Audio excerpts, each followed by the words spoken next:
বলবেন আল্লাহ দিবে না কেন? কেননা উসুল আছে, মান কাল্লামাহুল্লাহু লাম ইউআযিব, যার সাথে আল্লাহ মুখ লাগাবে তাকে আল্লাহ শাস্তি দিবে না, এটা হলো আল্লাহর উসুল। এই জন্য আল্লাহ জবাব দিবে না, জবাব দিব আল্লাহর পক্ষে আমরা। বলবেন তাহলে দুনিয়ায় পাঠাইলো কেন? কেননা নূহ আলাইহিস সালামের উম্মতই তো বইলা বসবে যে ওরা তো আমাদের জমানায় ছিলই না, সাক্ষী দেয় তো দেয় কি করে? এই জন্য পাঠাইছেন যেন দুনিয়াটা একটু পাড়ায়া যায়, পাড়ায়া।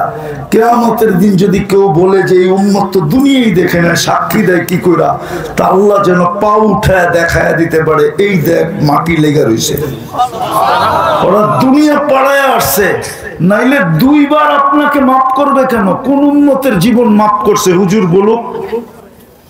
আমাদের তো প্রথম 15 বছর মাফ, রুফিয়াল কলম সাবি হাত্তা ইয়াবলু। দ্বিতীয় আমাদের মাপ রুফিয়াল নাইম হাত্তা ইয়াস্তাইকির।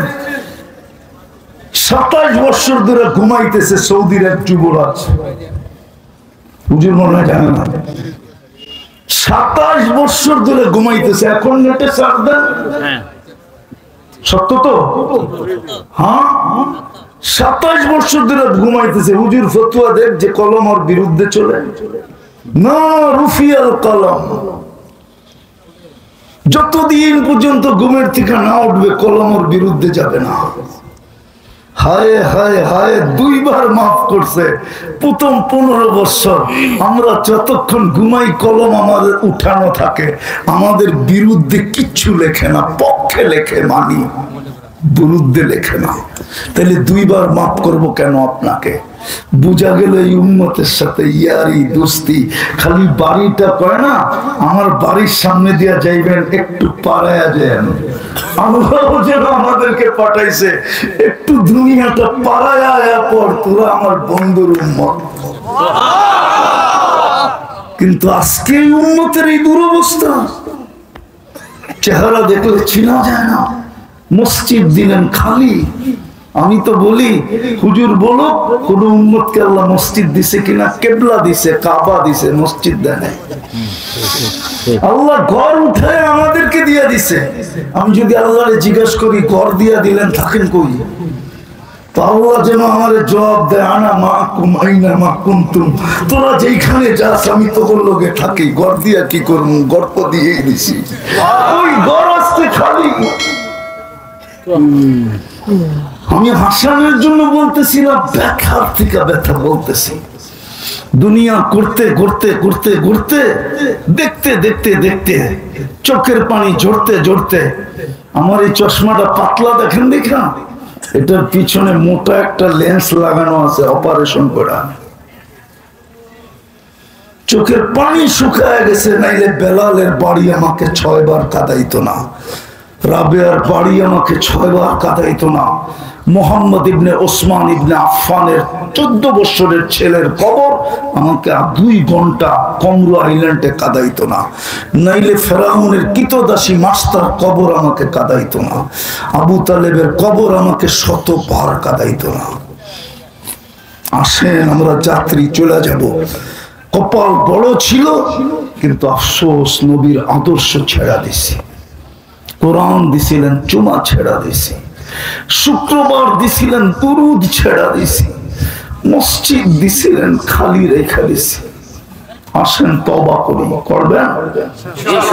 কে কে করবেন দেখি? পাক্কা মনের থেকে? তাহলে বলেন আল্লাহ অতীত থেকে তওবা করলাম, আপনি আমাদের তওবা কবুল করেন, আমাদের গুনাহ মাফ করে দেন। নামান আজকের থেকে অঙ্গীকার করেন মসজিদ বলা দিব। পারবেন? পাক্কা? সত্য? সবাই হাত উঠাইতেছে না, পাক্কা? নামান। আর একটা কথা শেষ, আজকের থেকে অঙ্গীকার করেন হক্কানি আলেম ওলামা আল্লাহ ওয়ালাদের সাথে সাথে থাকবো। দুটা শব্দ কিন্তু, সাথে সাথে, আগেও না পিছেও না, ঠিক না?